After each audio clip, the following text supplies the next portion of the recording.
eyes on the game, and I'm joined by the beautiful Ashlee Evans-Smith, coming off a great workout today, right? Yeah, this is post-workout. Don't judge me. All right, I didn't have time to get fixed up. But yeah, it was a great jiu-jitsu session with my coach and my team.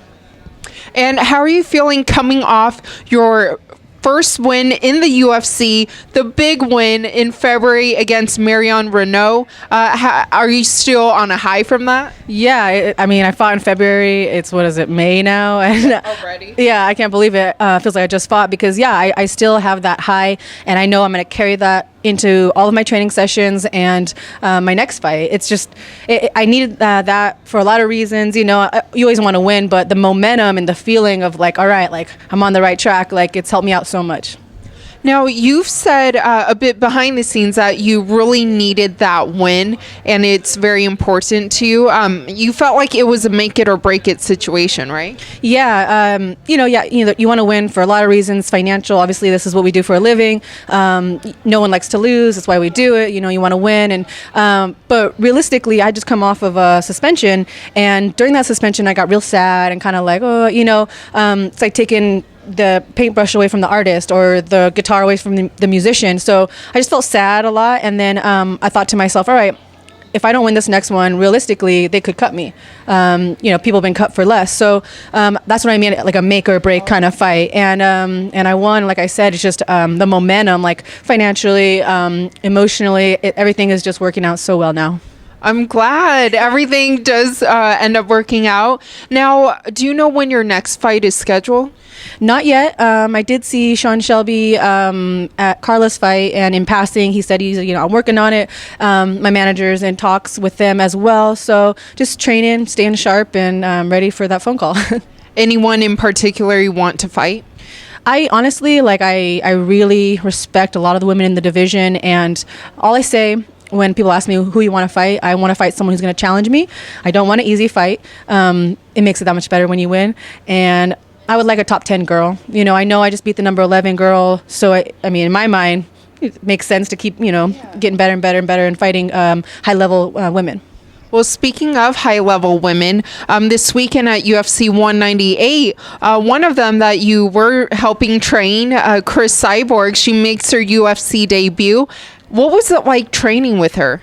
Obviously, Cris has been called the baddest woman or the most dangerous woman on the planet. So going into that, you're like, all right, I've got like 5 pro fights, and she's been doing it since, I was, in college. But I was skeptical because obviously the baddest man on the planet, you think, oh, he's going to be some tough, hard-nosed guy. So I thought the baddest woman on the planet was going to be some mean, woman. And she's just the sweetest person. She's a very caring training partner. And, she even told me after we got done training, like, I'm ready to help you train when you get a fight. So I'm like, this is a great relationship, I want to train with high-level fighters to make me better, iron sharpens iron type of thing. And I have no doubt that she's going to win this fight. So, yeah, it was a great experience. Probably the beginning of a good training relationship, too. Now, speaking of the current champion, though, Miesha Tate, the bantamweight division for the women's has been in a whirlwind since the Ronda Rousey, then Holly Holm, now Miesha Tate. What is your take on the turnover of the champions? Do you think that's a good thing for the women's division? Flippin' awesome, I think people, more props to Ronda for winning, but on the entertainment kind of keep the audience, on their toes aspect of the game, people were starting to be like, all right, this is going to be the same 14, 16 second win from Ronda, which is amazing and phenomenal. But what the fast turnover of the championship, the belt, has done, I think it's grabbed fans' attention and brought more excitement to the division. And obviously now there's a lot more openings for people like me or people like Miesha, and it's awesome. It's exciting. And I always say, I don't have any bad blood with any of the women in my division. I say, may the best woman win. I want that woman to be me. but yeah, it's great. Now, I want to talk a bit about the start of your career and, everything that's been happening and so quickly. Is this what you expected when you started your wrestling practices and from the very beginning? Oh, man. Most people probably know that, I wrestled in high school, wrestled in college and all that. But I just I did those things because I kind of fell into it, and I really feel like my life has just the path that I've gone on has just been like a snowball effect. I actually fell into fighting kind of ironically too. I mean, I don't think any little girl really, maybe nowadays, but I don't think back then, 5-10 years ago, any little girls woke up and were like, I'm gonna be a pro cage fighter, But I got into wrestling, and then I just happened to meet a guy after college, and he took me under his wing, and then I started fighting, and I just went with it, because they say, do what you love and you'll never work a day in your life. And I just really believe in that. And there's been nothing else besides music. I do like music, but I'm not a musician. So I thought to myself, like, I'm just going to keep doing what I love. And I've been really fortunate enough to make a career out of it. And I don't know if a lot of people can say that they honestly love what they do. So to answer your question, no, I had no idea that I was going to wake up one day and be a professional cage fighter on like the highest level in the world. But I'm not complaining.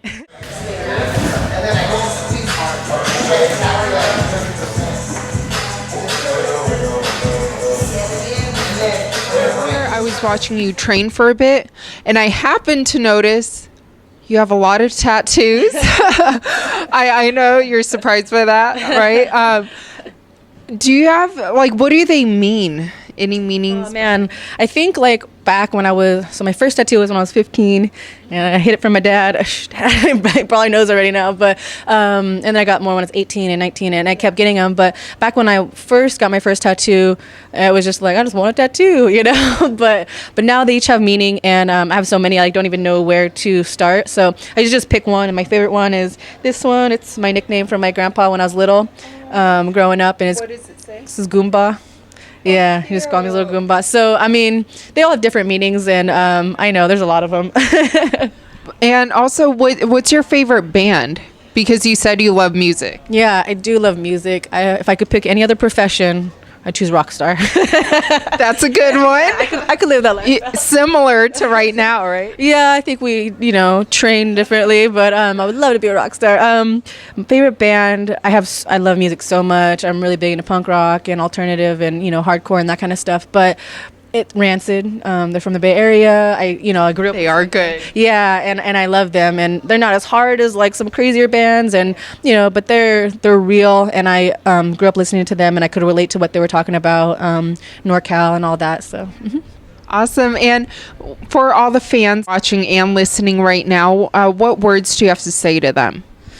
Oh man, the fans are amazing. I try to be as active on my social media as possible, and it's all me. Like when I put something on there, it's not a sponsor, it's not, a coach or something. It's all me. I get people saying, is this really you? But I try to show people like my real life, like on a Snapchat or this or that, like we're real people and we're training really hard. So. And then people can continue to follow you, win or lose. And so I just want to say thank you. Some people have gone out of their way to write really heartfelt messages and tell me how me doing what I love has inspired them to either do the same thing or